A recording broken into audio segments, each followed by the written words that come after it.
goodness, hello! Hello! You're back. Welcome to Conscious Roots TV. Yes!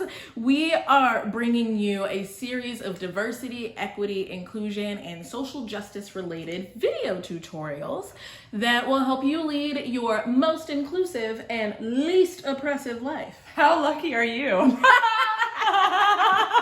We'll include ourselves in that too. We are lucky. Collectively lucky. Oh gosh. So this week we're building on what we talked about last week in terms of self-care routines for social justice warriors.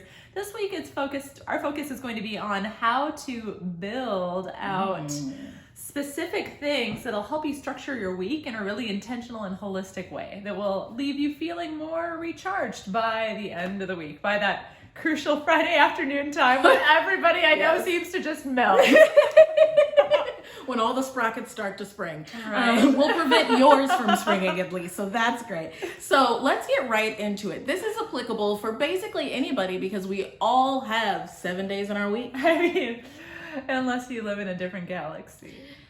Yes, unless you live in a different galaxy.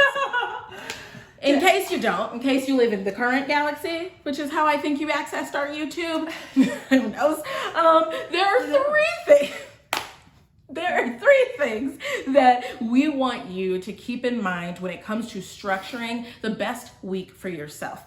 Things that we want you to think about when it comes to making sure that you have things that are energizing in your week and less things that are stressful for you. Right? And this episode was inspired by Kate Northrup and the Kate and Mike podcast. Woo! So check that out. They give a whole lot of great tips and Yes. stuff like that in terms of how you can do less and live a healthier life. And I'm always trying to do that, y'all. So, Right? yes. So the first component we talked about last time, so check out that video. It's linked up there somewhere. It is all about the morning routine. Yes. Because how you start your day has such a dramatic impact on how the rest of that day will go. Yep. And all of these things take place over the course of the week. So like we're saying, it's a weekly routine and you want to think about it as something that resets every new week, whether that's Sunday for you or Monday. So with the morning routine, that's the essential component of the daily part. And then these next two things are going to be your weekly magic things. Yes. Can't wait. Yay. Okay. So all of these things that take place within a week are built for you. So each week you're going to focus on two big things for your days. Ooh. The first one, number one, very important, is you're going to think about what your focus for each day should be. Ooh, so I like that. Let's think about a little bit of an example, right?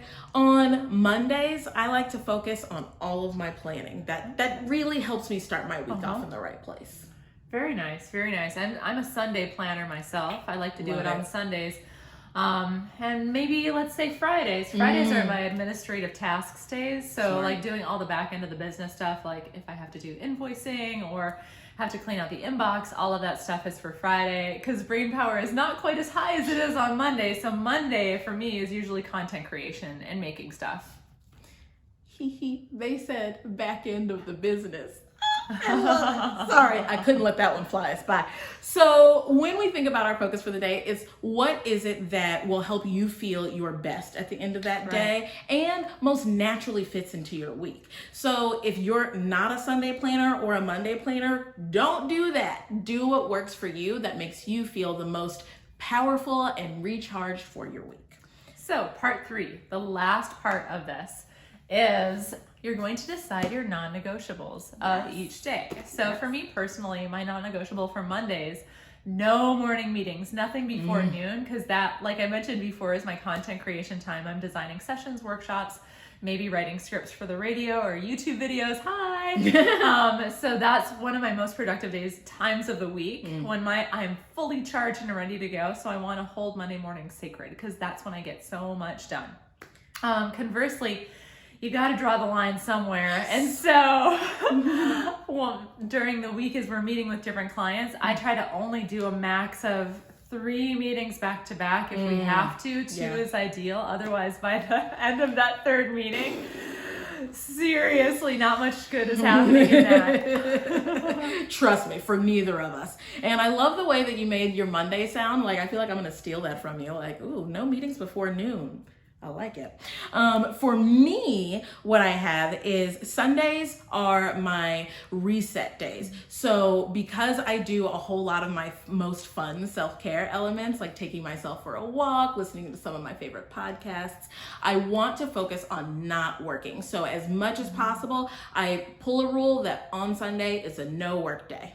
I did want to share weekly stuff. So one more bonus thing. So it's really 3.5, right? Ooh. At Conscious Roots, we like to go by the 75-25 rule. So we plan out about 75% of our time, maybe even a little bit less, and then leave at least 25% open. And that is huge because inevitably you're going to have some stuff come up. Yep. That you are not expecting. Yep. And if you have, I used to do this where I planned every single minute of my day out, and then something would come up and I'd be like, oh no, right. And it would just derail the entire week, sometimes into the next week. And so we keep about at least 25% of our week open because there are going to be new clients who want to talk to us, or there is going to be something that winds up taking a whole lot longer than we ever thought would have been possible. And so having that little buffer is very helpful. And you can see it. So here's my beautiful planner, Passion Planner, shout out Pash Fam. But I have about, honestly, this is about 60% filled in. And then across the top, you can see my non-negotiables, and then my focus of each day is right below that. So everything is really organized so that when I put it on paper, it gets out of my head. And so I have that extra brain space up there to do things that are really important.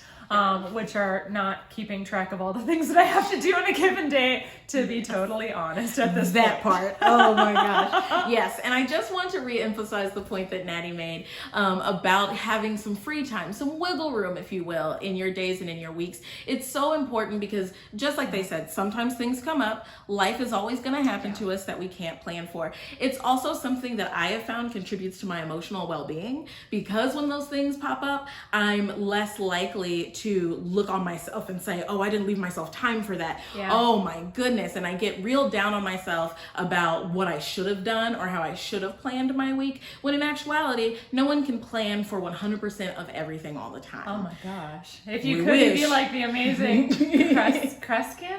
Kreskin. I don't know. It was like this wizard back in the 80s. You know, that's going to have to be on a bonus vid. We're just going to go through a bunch of wizard names that we know. Because now I got the wheels turning. Woo! Oh my gosh. Right. So on that note, tune in next time. We will have another wonderful episode for you. Thank you so much for spending this time with us. Yes. Thank you for tuning in. And thanks for being you. bye.